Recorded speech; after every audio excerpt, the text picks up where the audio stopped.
I'm still using that from You're last using year. it? That's fine. I use, we'll be doing so many concerts and so many shows, especially in the day when you're doing sound check. When we do sound check in the day, we really need this.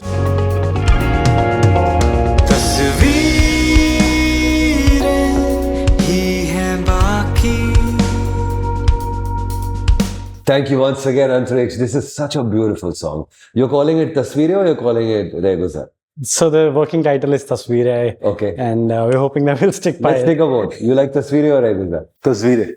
Tasveerein. Okay, so then it's Tasveerein. Sorry, I'm not asking you straight. That's fine. The minute you hear the song, you're into it straight away.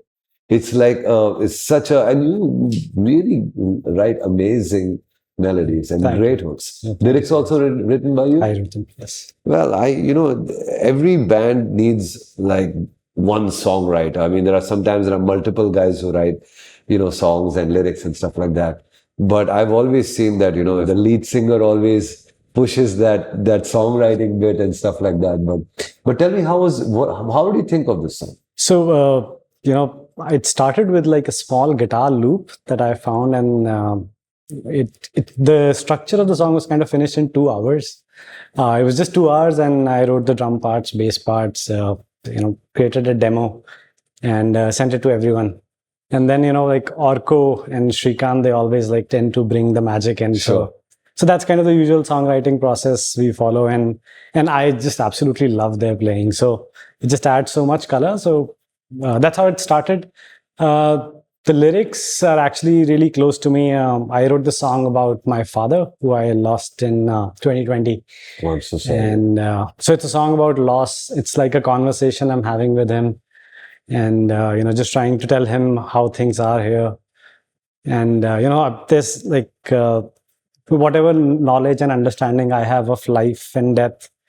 You kind of believe that there's a world beyond this. So, the lyrics are kind of just questioning and asking him how are things, if there's still a want and a need to be back. And, but at the end of the day, the first line itself says it all, Tasveerein right, hai baki. Right.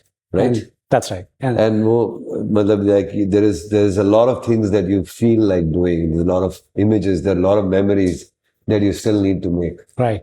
Right. And it's saying a lot of things in a very beautiful, poetic way. Thank you so much. And the melody is so lovely. And tell me, Shrikant, when you first heard it, what did you feel? I heard it a long time back, actually. Okay. But we never worked on it. And recently, I think last year in January, he told me let's do this song.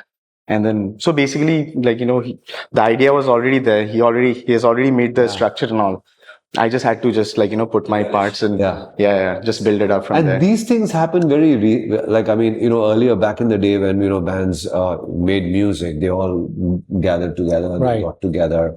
And maybe there is an idea of a song, and there is some kind of some idea or some feeling or some emotion about a song, and then the band puts it together. But now, I know, and this is all very cool way of working. There's one guy, the songwriter, who puts everything down on on Logic or on sequencer. So the whole song is in front of you. Exactly. And then you're making the whole song come alive by putting in your instruments and And similarly, especially for drummers, Orko, it's like a big task, because as a programmer, Varun would have just done a lot of playing and stuff like that. And it always is like that. But it's great that you try to bring out the live energy while playing, and at the same time you don't overplay.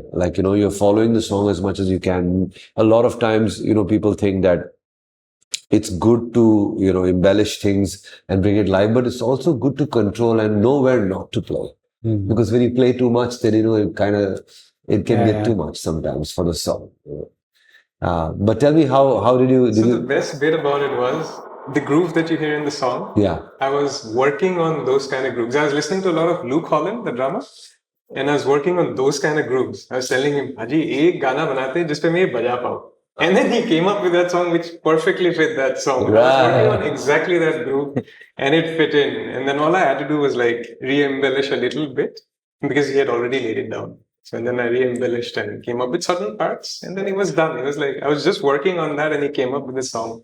And then And is it the same thing with you, Anshuman, where you heard the bass parts before you came in to record, you knew that this is Yes, in fact, I was the last person to get commissioned and come in and and take care of the song.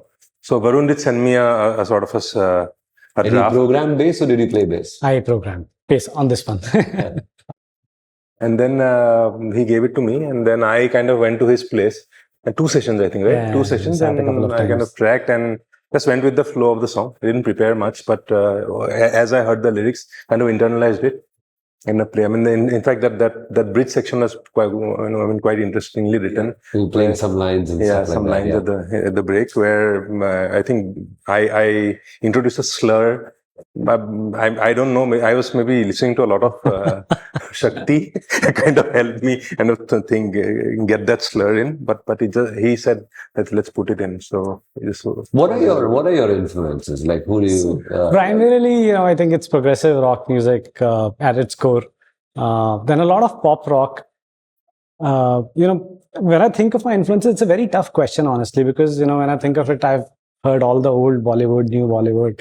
You listen to Nusrat Saab, jazz, Wow. all of pop, all of rock. But Awesome. playing wise, the bedrock has always been rock music. Right. So, Well, I have a feeling. I mean, the kind of music that you're making, even though you're following so many amazing different genres, but your music has a certain kind of freshness that really appeals to the new generation in a huge way. Thank you. I'm so glad that this is the 2nd season of Soundcheck that Antariksh has been part of, and more power to you guys. I hope that you guys play these songs, in the live, in your live scene. absolutely. How was it like, with the last season? Did you? we've had so much fun playing Dastan-e-Dil. Last time, Yeah. what a lovely song that was too. So happy to be back. Like, Yeah, again, thank you. all you have for- a great sound, and I was like, I'm so glad that you're back again. It just feels like like we just started it, and this is another season, and I hope that we continue to do Soundcheck every year, just like we continue to do our partnerships with all our amazing people who support us. There's this incredible brand called Moha. I wanted to say that. So here's something that I really like. This is a sunscreen, and I'm still using that from you're last using year. it? That's fine. I use, we've been doing so many concerts and so many shows, especially in the day when you're doing sound check. When we do sound check in the day, we really need this because, you always go back for the show. You're not so badly burnt. But this really protects you. And so I use it all the time. And the Moha sunscreen is one of my favorites. Thank you so much, guys. Thank you once again for Tasveerein. Really, no, thank you for having us. Lovely Lovely. being a part of it. Right, sir. Thank you so much. Let's take a photo.